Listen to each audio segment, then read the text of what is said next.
اور ان ایام میں ایک چیز اور ہے ان ایام میں، وہ یہ کہ 9 ذی الحجہ سے ایام تشریق شروع ہوتے ہیں۔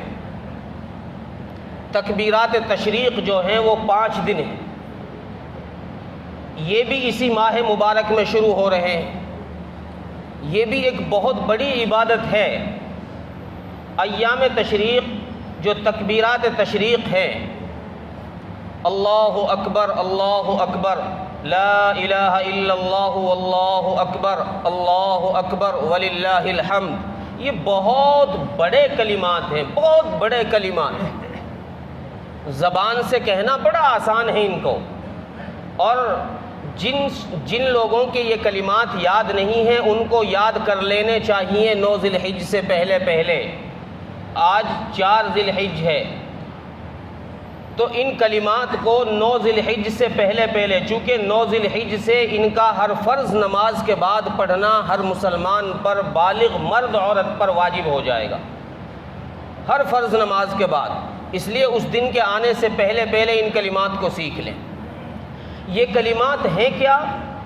یہ کلمات وہ کلمات ہیں جب سیدنا ابراہیم علیہ السلام نے اپنے لخت جگر کو، حضرت اسماعیل علیہ السلام کو ذبح کرنے کے لیے زمین پر لٹایا، وَتَلَّهُ لِلْجَبِينِ وَنَادَيْنَاهُ أَن يَا إِبْرَاهِيمُ قَدْ صَدَّقْتَ الرُّؤْيَا إِنَّا كَذَلِكَ نَجْزِي الْمُحْسِنِينَ۔ جب اپنے لخت جگر کو زمین پر لٹایا ذبح کرنے کے لیے، تو اس سے پہلے زمین و آسمان نے یہ منظر نہیں دیکھا تھا کہ کوئی باپ اپنے بیٹے کے گلے پر چھری چلا رہا۔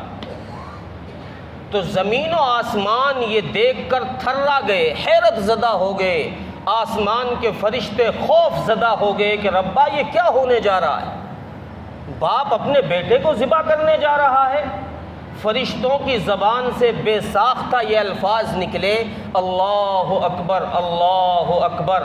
جب فرشتوں کی زبان سے یہ الفاظ نکلے اور فضا میں گونجے، تو اللہ تبارک و تعالیٰ نے ان الفاظ کو حضرت ابراہیم علیہ السلام کی سماعتوں کے حوالے کر دیا۔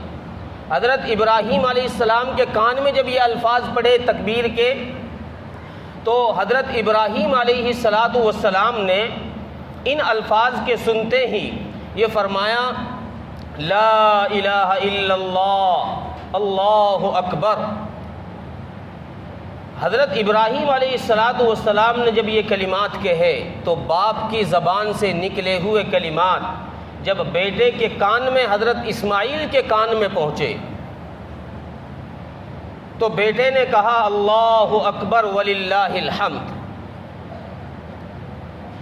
تو یہ باپ بیٹے کے کلمات اور فرشتوں کے ملے ہوئے کلمات اللہ تبارک و تعالیٰ کو اتنے پسند آئے کہ ایام تشریق کے نام سے اللہ تبارک و تعالیٰ نے 5 دنوں تک 9 ذی الحجہ سے لے کر 13 ذی الحجہ کی عصر تک ان کو ہر مسلمان بالغ مرد عورت پر ہر فرض نماز کے بعد واجب کر دیا۔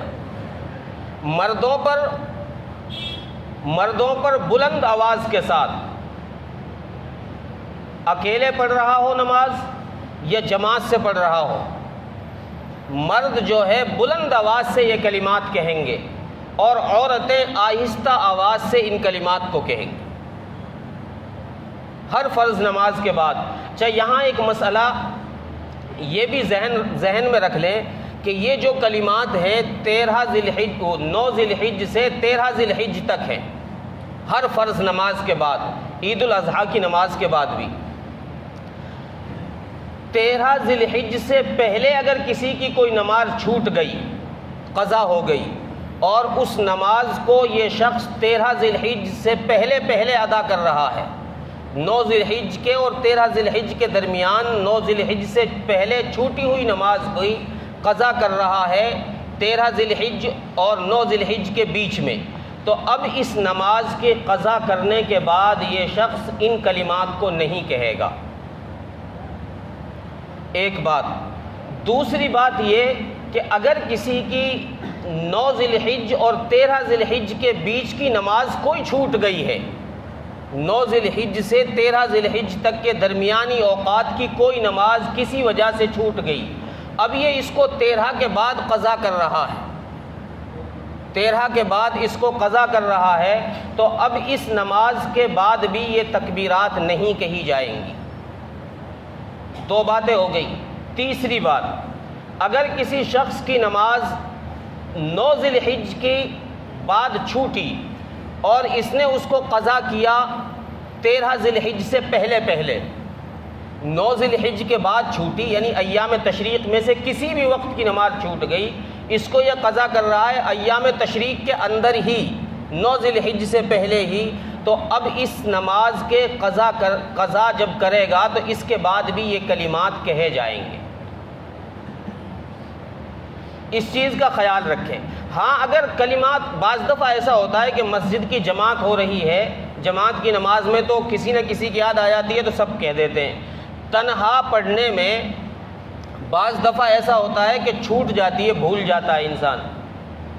اگر بھول کر رہ گئی تو معاف ہے، لیکن اگر یہ بھول کر رہی اور اس کے یاد آ گئی نماز کے کچھ ہی دیر بعد، یہ نماز کی جگہ سے بھی کہیں گیا نہیں، سنت پڑھ رہا ہے، وہیں پر نفل پڑھ رہا ہے، وہیں پر اس کے یاد آ گیا کہ میں نے تکبیرات کہنی ہے، تو اب یہ اسی وقت اپنی تکبیر کہہ لے، چاہے سنت پڑھ چکا ہو، نفل پڑھ چکا ہو۔